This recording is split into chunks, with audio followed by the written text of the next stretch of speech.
Hello and welcome to the Big Game. I'm Madison Pullen here with Richard Mills, and today we're going to look at the Lady Lions basketball team is wrapping up the last few games of their season.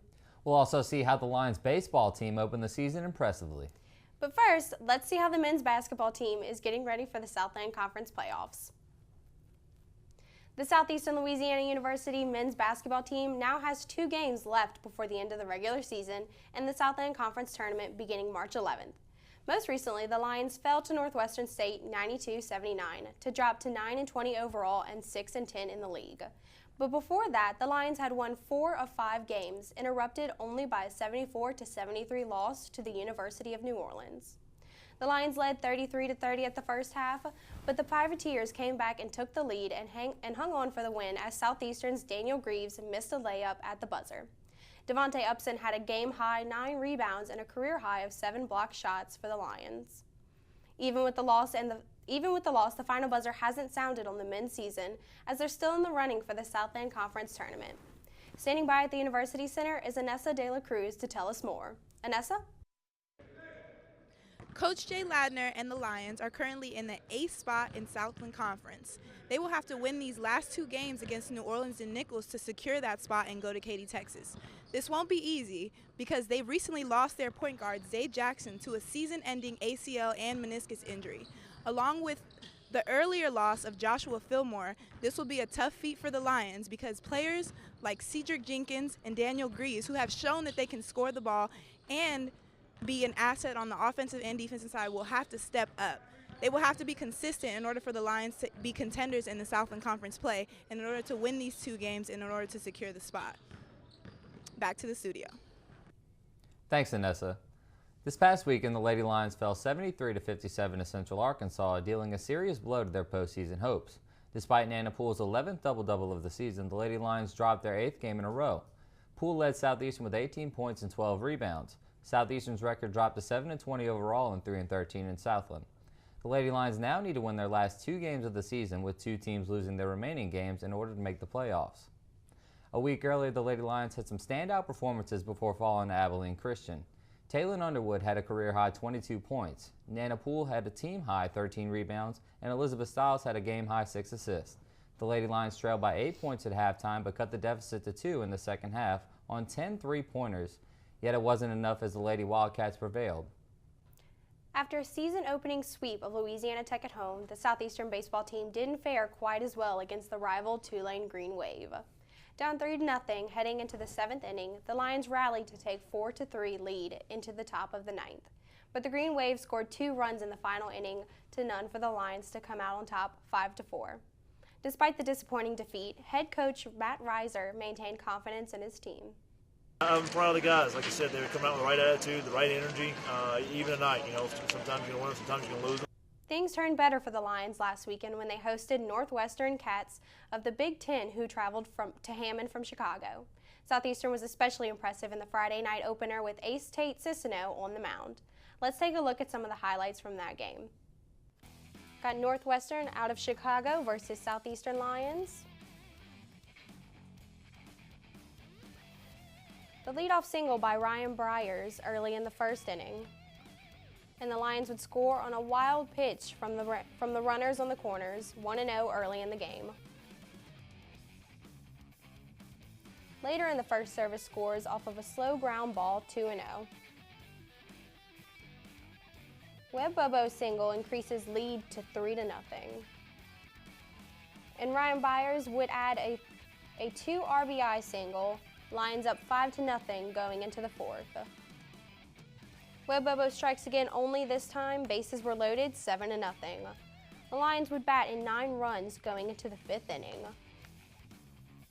Northwestern trying to crawl back with a 2 RBI double by Jones, then another 2 RBI double off a blooper to left. But Daniel Midditt would strike with a shot to left, a triple service scores 10-4 Lions. There's hope for the Wildcats as Jones scores off a wild pitch 10-5. But Drew Vans would destroy any hopes of a comeback as the Lions win their first of 3 against Northwestern 10-5. The Lions are now 8-4 to begin the season of their pre-conference opponents. Over the weekend, the Lady Lions softball team came up short in all 5 games played at North Oaks Park. Southeastern lost to Tennessee Martin and Southeast Missouri State University on the first day of action. Against Tennessee Martin, the Lady Lions out-hit the visitors 8-6, but still lost 8-0 against Southeast Missouri. The Lady Lions almost wiped out a 7-run deficit in the final inning, but came up just short 10-8. On the second day of the tournament, Southeastern lost twice to St. Louis University. The Lady Lions will be back in action this week as they go head-to-head with Ball State University at North Oaks Park. Southeastern's football team, the 2-time Southland Conference champion, is gearing up for another season. With a new defensive coordinator and a large haul of new players, Coach Ron Roberts is confident in his team to make a strong push for a three-peat. Spring practice began February 24th with 3 practices a week. The Lions will be testing all of their hard work at their annual spring game on March 28th at 1 p.m. in Strawberry Stadium. Coming up after the break, we'll see the latest exploits of the track and field athletes. And we'll get a special inside look at the team that keeps Southeastern athletes and fans motivated to always line up. Stay with us.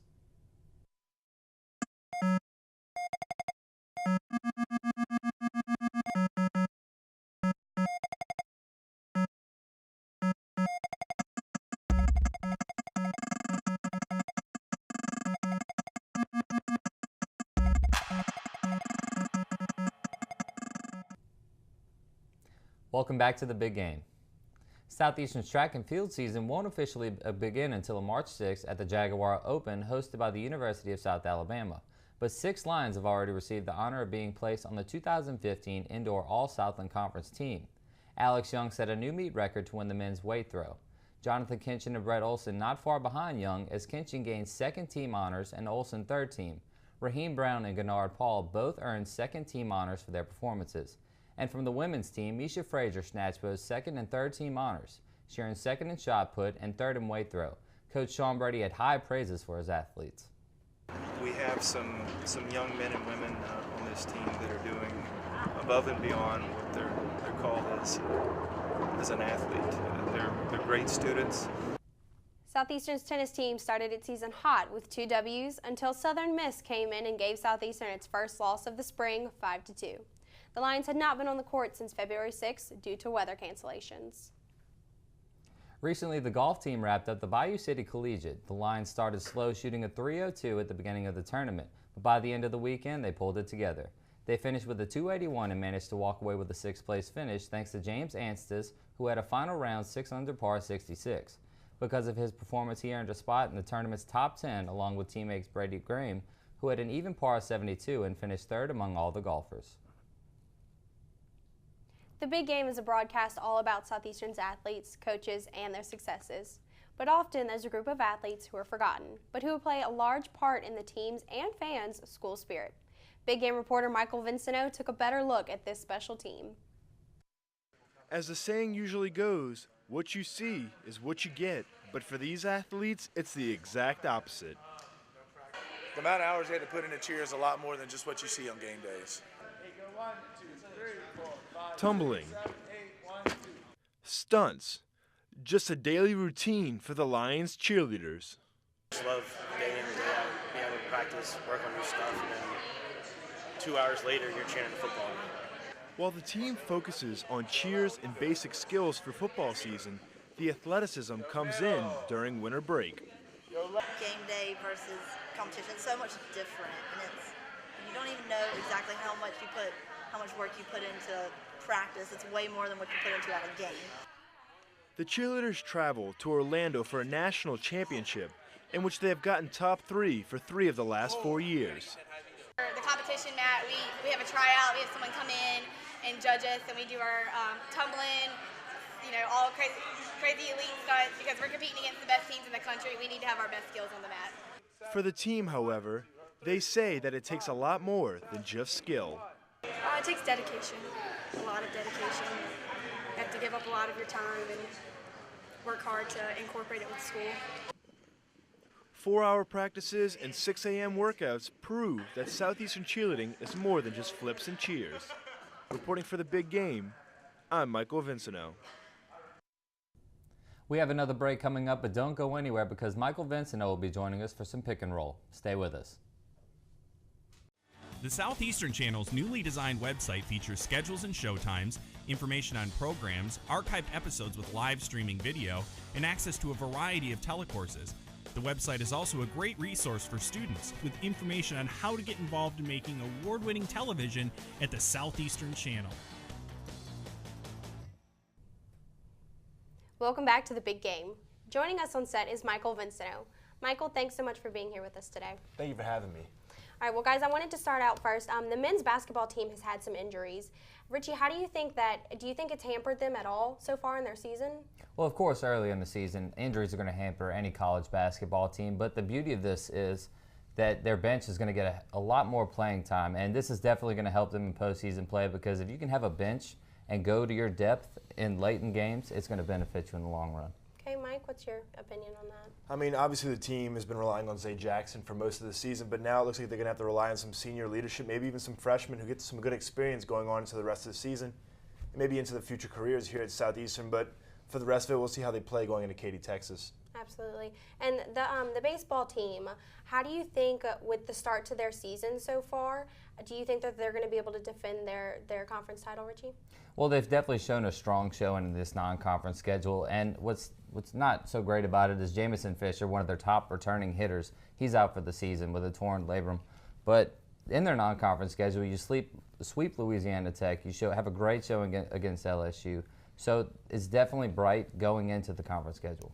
Okay, and Michael, how do you think that their conference title is going to be? Well, statistically, the numbers across the board are great. I mean, they're batting nearly 300 for the team as a whole. Unfortunately, the pitching staff is rated as number 8 inside the Southland Conference when they're pitching just a .446 as a team for ERA. So other than that, just keep the errors down, as they are averaging 2 errors a game. Just keep that down. They should be able to defend the title. Absolutely. We're certainly rooting for them. All right, now the Pelicans, the New Orleans Pelicans, they recently played the Miami Heat.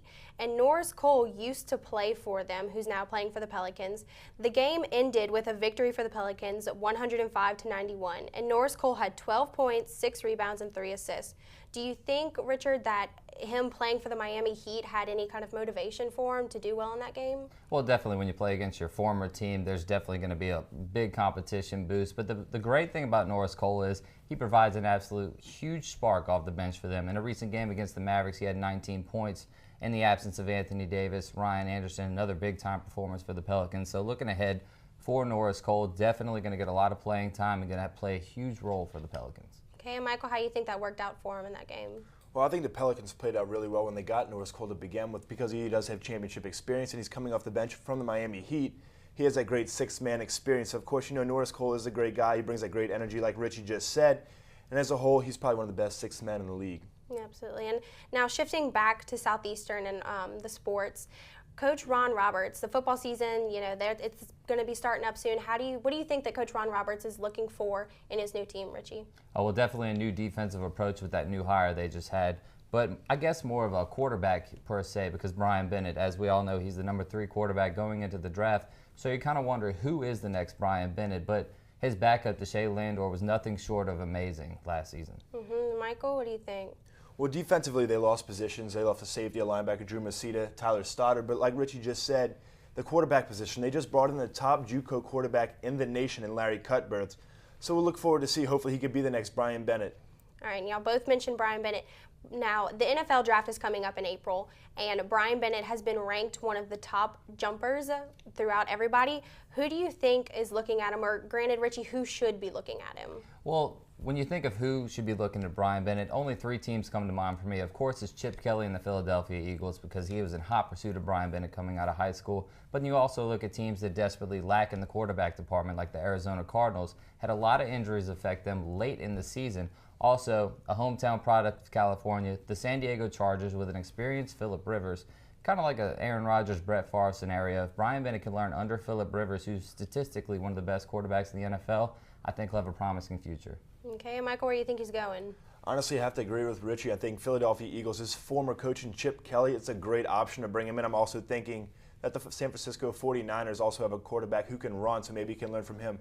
But I wouldn't say don't sleep on the New Orleans Saints. You know, he could be the next Drew Brees stepping in. He does have that big arm, playing with great receivers in a backfield. So we'll see come draft time. Absolutely. And, you know, being an alumni of Southeastern's definitely rooting for him, and Southeastern's definitely excited to see where he's going to head. But guys, I think that's all the time that we have for today. We'll hope you tune in next time to get more updates on Southeastern's athletics. But in the meantime, you can visit www.lionsports.net for all the best news on the Lions. For Richard Mills and Michael Vincento, I'm Madison Pullen. See you next time and Lion Up.